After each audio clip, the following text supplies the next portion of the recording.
ناظرین السلام علیکم ورحمۃ اللہ وبرکاتہ۔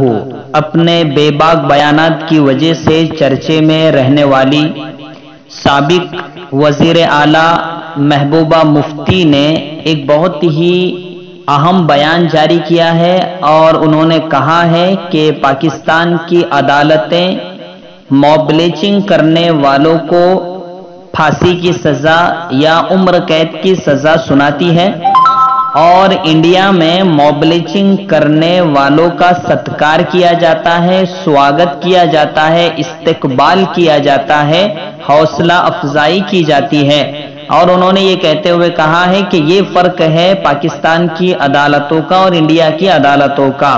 واضح طور پر محبوبہ مفتی نے انڈیا کی عدالتوں پر سوالیہ نشان قائم کیا ہے اور پاکستانی عدالتوں کی تعریف کے پل باندھے ہیں۔ یہ خبر شیئر کی ہے انڈین میڈیا نے، اور محبوبہ مفتی کے اس بیان کی وجہ سے اب میڈیا پر شور مچنے والا ہے۔ آپ محبوبہ مفتی کے اس بیان پر کیا کہتے ہو ضرور کمنٹ کیجئے گا۔